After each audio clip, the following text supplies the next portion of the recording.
Greetings, ladies and gentlemen, this is Sticky Bird Poo, and today I'll be showing you 5 easy skill points from the Aldmeri Dominion public dungeons.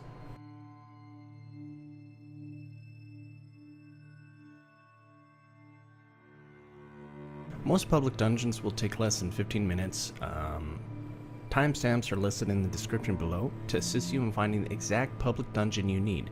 This video is one of 4 in which I will provide all the public dungeons and where to go exactly for those skill points. They are organized as Aldmeri Dominion, Daggerfall Covenant, Ebonheart Pact, and the Neutral faction public dungeons. First place we're going to go to is Ardon. You're going to start at Tanzelwil Way Shrine, and then you're going to travel all the way up to Toothmaul Gully.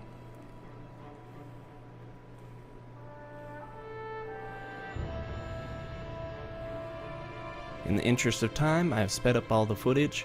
I still want you to be able to see one of the quick routes to get to the public dungeon, but I didn't want you to have to sit around watching it. Alright, you're going to start off once you enter, and you're going to go directly south on the map to Bloodroot, the boss. That's the only boss you had to kill in the public dungeon. And this is the way it is for all public dungeons. There's only one boss in each of these dungeons that you actually have to kill for the skill points, so you don't have to kill all of them. For this boss, you're going to have to kill all the ads around the boss that are protecting it or doing the channeling effect on the boss. Once you have killed all these ads around the boss, then you could engage the boss. The boss will start up automatically, and then in turn you can fight the boss, kill the boss, and get the skill point.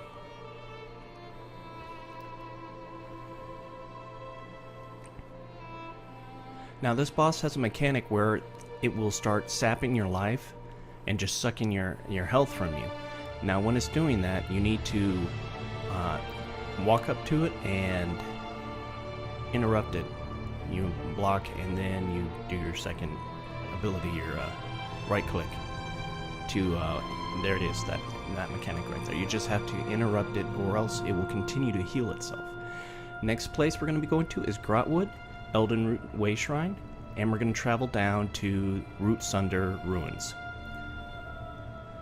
Once you get there, you're going to travel from the bottom where you enter all the way up to the Bone Monger. Now in this, I really want you to see that I'm not engaging the ads. This is the fastest way to get these skill points for all the skill points. It's possible to do many, like up to 18 within a couple hours, get 18 skill points. And mainly, it varies depending on your level.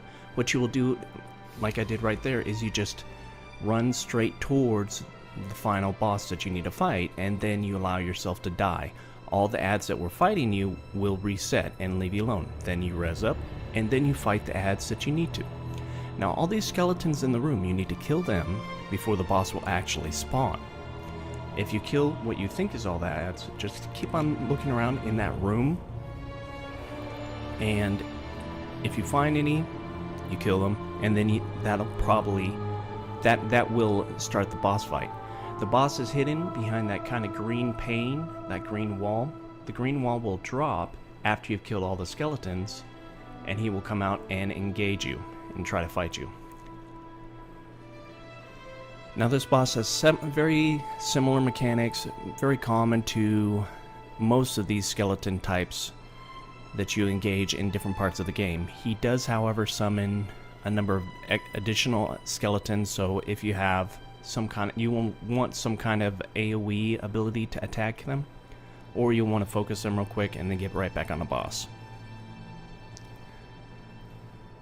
Next, we're going to be going to Greenshade. You're going to travel to Serpent's Grotto Way Shrine. And you're going to travel from there all the way up to Rulanyil's Fall. I apologize. That's a little bit difficult to say. Okay, so once you get in here, you're going to travel all the way down to the lower right portion of the map.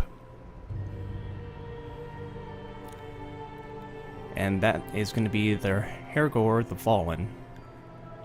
Now in this boss fight, I apologize, I had to link 2 different videos together, mix them, because I was trying hard to provide you footage of me playing solo as a level 4. I have no champion points on this character. I am not using any healing pots whatsoever. This is a warden, which is a class that I'm very comfortable playing solo. But I wanted you to see that it is possible to do all this solo. However, on this, there were so many people in here. I did like 4 or 5 attempts on this, and each time I had to back out, die, and reattempt because people kept on coming in, which is common and will be normal. Now on that boss, you had to kill all those ads in the room and then come back. Alright, we're going to go to Malabal Tor, and you're going to travel to Drabble Way Shrine. Now there's 2 ways to get to the Crimson Cove, but this way I found is the easiest for me. You just go directly up and then you go in there. Now in Crimson Cove, same thing as before. As I said, you're going to enter and you're going to just run past all these ads. It's in the lower right hand portion of the map, and very much like the other group events that you've had in the past, you have to trigger the boss fight. So right here, I showed you, I just run past, I die, all the mobs reset, I res, and then I fight Kathner the Cunning. I fight him, when he would die, he runs away, and then all these other mobs, the bosses, and his companions come out, and I fight them. You basically want to kite this boss and keep a decent distance, and you'll be fine. Excellent. Now we're going to Reaper's March. You're going to travel to Grimwatch Way Shrine, and it's northwest of your location is the Vile Manse. Now when you enter in here, you're going to have to accept the quest, or else you won't be able to do it. You're going to go up the stairs on the left side. I slowed down the footage so as to not confuse anybody. I want it to be very clear. You're going to go in here, you're going to accept the quest.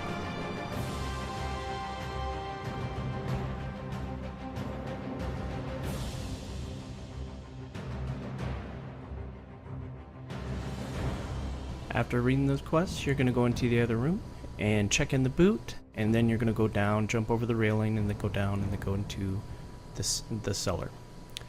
You're going to start off, and you're going to make your way south on the map. Like I said before, you're just going to focus on running past the mobs. If you don't have a heal, don't worry about it. Just make sure that you have soul gems. You're going to need, for this whole process, you're going to need a number of soul gems, like maybe 20 to 30, however many you might need if you're a low level. If you're a higher level, yeah, you can kill the mobs, it's not a problem. You're going to just make your way all the way down and die like I just did previously, and then you're going to start the fight by clicking on that book. The mobs keep on coming in waves, you fight them, and if you fight these mobs, or if you're fighting any mobs and you die on a boss and there's a number of different waves of mobs, that's alright. I mean, it's okay. You know, on some of these fights and stuff, I died too. I didn't want to waste your time by putting the footage in it because I had a problem with it, but I just did it again and tried to record it for you guys. So what you're going to do is just keep on trying, and a lot of times you might not have to fight the whole thing. But thank you for watching. I hope this was helpful. I'll be uploading new videos in the future. Have a good day.